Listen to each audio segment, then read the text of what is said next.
Good morning বন্ধুরা। তো চলে এলাম আজকে আর একটা ব্লগ নিয়ে। তো দেখো সকাল সকাল এখানে আমি রান্না করে নিচ্ছি। আজকে রান্নাবান্না হচ্ছে উচ্ছে আলু ভাজা আর হয়েছে আলু ভাজা, আর এখানে গরম গরম ভাত হচ্ছে, মানে ভাত এখনও ফুটছে, আর এদিকে হয়ে গেছে লাউ ডাল। তো আজকে তাড়াতাড়ি মানে সব কাজগুলো করে নেব, কারণ আজকে এক জায়গায় যাওয়ার আছে। তো তোমরা ভিডিও পুরো দেখলে বুঝতেই পারবে কোথায় গিয়েছিলাম। তো দেখো এখানে রান্নাবান্না সেরে তারপর আমি এবার ঘরগুলো তাড়াতাড়ি ঝাড় দিয়ে নিচ্ছি।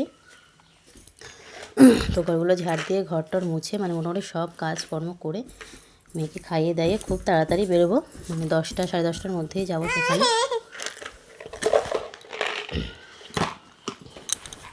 তো তাড়াতাড়ি সব কাজগুলো করে নিই। তো এই দেখো চলে এলাম ঘর মুছতে। তো আজকে কিন্তু নিরামিষ, আর আমি উপোস আছি, আমি খাবো না।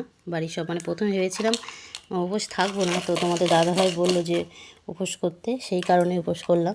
তো কিছু কারণে রান্নাবান্না বেশি বেশি করা হয়ে গেছে, তো ওই শ্বশুর শাশুড়ি খেয়ে নেবে, আর আমরা যাবো আজকে এক জায়গায়। তো তাড়াতাড়ি করে সব ঘরগুলো মুছে নিলাম, মুছে নিয়ে স্নান টান করে মামকেও খাইয়ে দাইয়ে গুছিয়ে তারপরে বেরোবো। তো চলো আমি ঘরগুলো মুছে থাকি, তোমরা পুরো ভিডিও দেখতে থাকো। তো দেখো ঘর মুছে মামামকে খাইয়ে দাইয়ে তারপরে আবার চলে এলাম। এখন বাজে 9:30। তো এই যে আমি যেগুলো কেচেছিলাম সেইগুলো এবার নেড়ে দেবো। আর এখানকে দেখো মাম্মামকে বসিয়ে রেখেছিলাম পটির ওপরে। তো একা একা ও পটি থেকে লাফতে পারে, তো দেখো একা একা লেবে যাচ্ছে। কিন্তু আমাদের সামনে খানিকটা ঢালাই করো, তো সেখান থেকেও এখনও লাফতে শেখেনি। তো ওখানে ও বসেছিল, তারপর আমি ওখান থেকেও লাফিয়ে দিলাম। তো এবার তাড়াতাড়ি করে জামাগুলো নেড়ে নেব। মানে যেদিন কোথাও যাওয়ার হয় সেদিনকে মানে কাজের শেষ থাকে না, মনে হয় যে কাজ মানে শেষ করে পাচ্ছি না। সেই ভোর মানে 5টার দিকে উঠেছি, তবু মনে হচ্ছে কাজ শেষ হচ্ছে না, মানে খুব দৌড়াচ্ছি, মনে হচ্ছে সারাদিন শুধু দৌড়েই যাচ্ছি। তো চলো তাড়াতাড়ি করে জামা কাপড়গুলো নিয়ে নিই। তো দেখো সব কাজ বাজ গুছিয়ে আমি আর আমার মাম্মাম রেডি হয়ে গেছি। তো আমরা যাচ্ছি আমি আমার মামার বাড়িতে। আমার মামার বাড়ি কিন্তু আমাদের বাড়ির পাশেই, তোমাদের আগেও একটা ভিডিও বলেছি।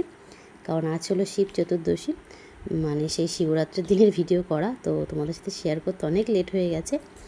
তো আছে যখন ভিডিওটা তোমাদের সাথে শেয়ার করে দিলাম। তো শিবরাত্রির দিন এই যে চলে এসেছি মামার বাড়ি। তো আমি মানে উপোস করেছিলাম, দুপুরবেলায় ঢেলেছি জল, সন্ধেবেলাও ঢেলেছিলাম জল। মানে শিবরাত্রি কিন্তু সারা রাত ধরে হয়, তো আমি সারা রাত, যেহেতু মাম্মাম ছোটো, আমি সারা রাত জাগতে পারবো না বলে সারা রাত মানে জল ঢালিনি, শুধু দুপুরবেলা আর সন্ধেবেলা ঢেলেছিলাম। তো এই যে বাবার মাথায় জল টল দিয়ে মানে ফুল বেলপাতা জল যা যা নিয়ম আছে সেগুলো করে নিলাম। তো আমি আমার মনস্কামনা ভগবানকে জানাই, আর তোমরা পুরো ভিডিও দেখতে থাকো।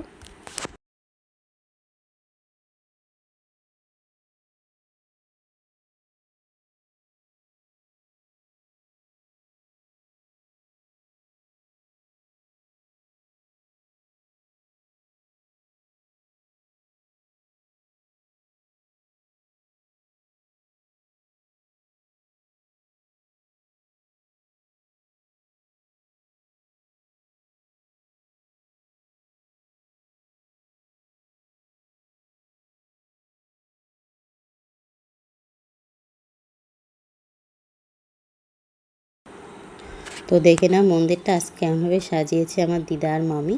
তো খুবই সুন্দর, ফুল টুল দিয়ে খুব সুন্দর করে সাজিয়েছে। আর এটা হলো আমার বড় মা। তো আবার তোমাদের সাথে দেখা হবে সন্ধেবেলা। তো এই যে দেখো সন্ধ্যেবেলা চলে এসেছি এখানে, যারা যারা মানে উপোস করে আছে সারা রাত জাগবে তারা এখানে ফল বানাচ্ছে। আরও কিন্তু অনেক লোকে হয়েছিল, মানে সবাই জল ঢেলে চলে গেছে, মানে রাত জাগার জন্যে 3জন ছিল, আর আমার দিদার ধরে 4জন। তো এখানে দিদার সন্ধে আরতি দিচ্ছি, আর এর আগে কিন্তু আমি জল ঢেলে নিয়েছি। তো এদারা সারা রাতেই জাগবে। তো দিদা এখানে আরতি করে নিচ্ছে। তো শিব পুজো যেহেতু 4 প্রহর হয়, তো দিদারা 4 প্রহরই পুজো করবে। তো আমি মামি টামি সবাই 1 প্রহর করেই করেছিলাম। তো চলো আজকের ভিডিও এই পর্যন্ত। ভালো লাগলে আমার পাশে থেকো, চ্যানেলটি সাবস্ক্রাইব করে দিও। যে আজকের মতন টাটা।